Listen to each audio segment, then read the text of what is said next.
एक सांगतो की आम्हाला कोणाला घ्यायचं कोणाला नाही घ्यायचं हा आमच्या वरच्या नेत्यांचा प्रश्न आहे. पण तुम्हाला सांगतो की आता आमच्या पायात असेच लोक येणार आहेत की जे सोडून गेले तेच पायात येणार आहे. आपण जर पाहिलं तर गर्दीच्या ठिकाणी पाहतो ना लोक. तुम्ही स्वीकारलं, ठाकरेंना स्वीकाराल का आता?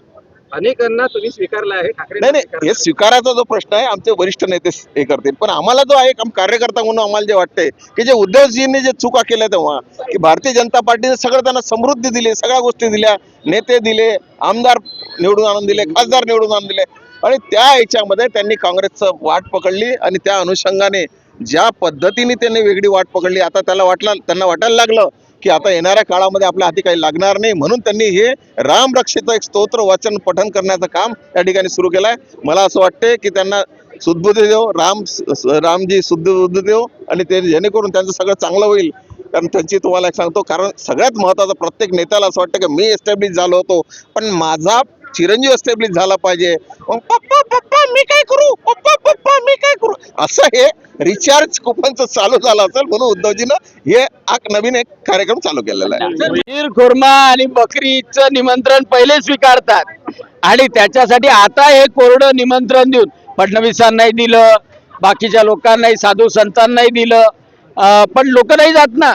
लोक कसे फसणार आहे? सत्तेसाठी 2019 साठी हिंदूंना जे मतं दिले ते सोडून तुम्ही काँग्रेसच्या जवळ मांडीला मांडी लावून बसले आणि त्या काँग्रेसनं जसं जसं बोललं, औरंगजेबाची जे कबर होती त्या कबरीचं उदात्तीकरण करायला तुम्ही गेले आणि त्याच्यामुळं हे जे पाप आहे हे कसं विसरणार आहे हिंदू लोक? आणि त्याच्यामुळं राम राम करत बसा, घरी बसले तरी चालते.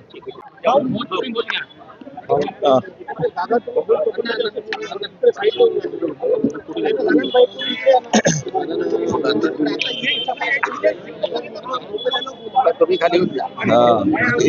असं करू का? अरे हिंदी झाला ना, हिंदी आज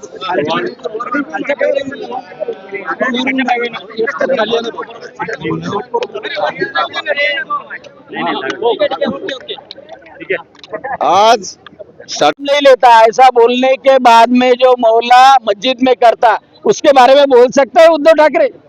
राम राम के बारे में बोल सकता है?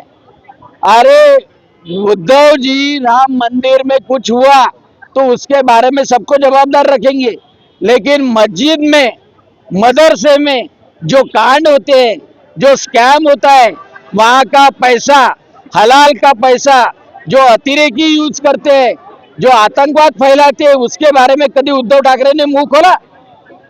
हिम्मत नहीं होती, हिंदुओं को कुछ भी बोलने की हिम्मत होती, तो इसलिए तो माफ नहीं करेंगे, कोई हिंदू माफ नहीं करेगा. मध्ये जाऊन राम रक्षाचं पठण करणार होते. आता जेव्हा लोकांनी भीक घातली नाही म्हणून आता राम रक्षाची आठवण आली उद्धवजींना.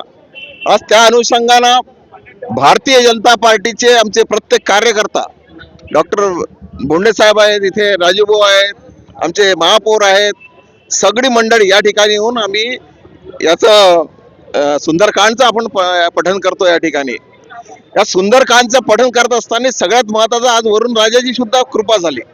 मला असं वाटतंय की याच माध्यमातून उद्धवजी ठाकरेंना सुद्धा एक सुबुद्धी देव की ठाकरेंना सुद्धा बुद्धी देव की ते भारतीय जनता पार्टीच्या आता रस्त्याने लागलेले आहे.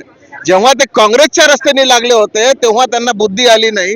तेव्हा जेव्हा रामाचं त्या ठिकाणी आपण भूमिपूजनासाठी आपण स्थापना करण्यासाठी जेव्हा तिथे गेलो त्या ठिकाणी यांनी आपलं जाण्याचं टाळलं. फक्त आपल्याला सत्ता मिळाली पाहिजे यासाठी त्यांनी हे काम केलं होतं. आज मला असं वाटतंय की उद्धवजींनी सगळ्यांना त्या ठिकाणी आमचे नागपूरचे भागवत साहेब असो की आमचे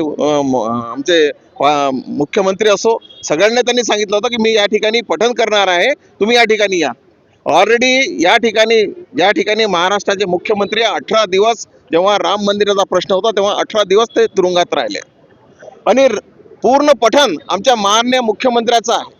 कुठेही आता जर तुम्हाला सांगतो की या ठिकाणी आम्ही एक पोस्टर या ठिकाणी लावलेला आहे की आपण जर पाहिलं तर पुस्तकात सुद्धा वाचता येणार नाही, राम रक्षा सुद्धा पाठांतर नाही, वाचता येणार नाही, अशी सध्याची परिस्थिती आहे आणि त्यांना आता राम रक्षाची आठवण आलेली आहे.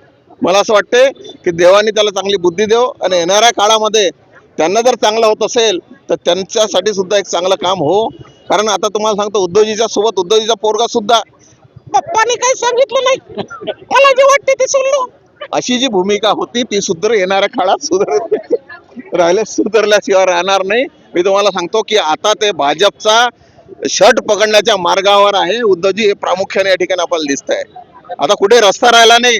ज्या ठिकाणी भारतीय जनता पार्टीने उद्धवजींना मोठं केलं होतं, त्यांना सगळ्या गोष्टी दिल्या होत्या, आता त्याची आठवण झाली